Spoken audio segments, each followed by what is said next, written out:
నమస్తే Jadcherla times Telugu news కు స్వాగతం. జడ్చర్లలో నూతనంగా నిర్మాణంలో ఉన్న మున్సిపల్ కార్యాలయంలో ఉర్దూ భాషను పక్కన పెట్టుతున్నారని ఆరోపణలు వ్యక్తమవుతున్నాయి.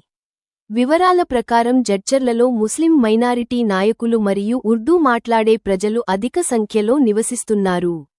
జడ్చర్ల మున్సిపల్ కార్యాలయ నిర్మాణ పనులు సుమారు 80% పూర్తయ్యాయి. ఈ కొత్త కార్యాలయంపై ఉర్దూ భాషలో పేరును పొందుపరచాలని పలు రాజకీయ పార్టీలు, సామాజిక సంస్థలు మరియు సామాజిక నాయకులు మున్సిపల్ కమిషనర్ లక్ష్మారెడ్డికి వినతిపత్రం సమర్పించారు. కొందరు నాయకులు వ్యక్తిగతంగా కూడా ఈ సమస్యను ప్రస్తావించారు. ఈ సందర్భంగా మున్సిపల్ కమిషనర్ లక్ష్మారెడ్డి కాంట్రాక్టర్తో మాట్లాడినట్లు మరియు సమస్యను త్వరలోనే పరిష్కరిస్తామని హామీ ఇచ్చారు. జడ్చర్ల ఎమ్మెల్యే అనిరుద్ రెడ్డి ఈ విషయంపై ప్రత్యేక దృష్టి సారించి సమస్యను పరిష్కరించాల్సిన అవసరం ఉందని నాయకులు పేర్కొన్నారు.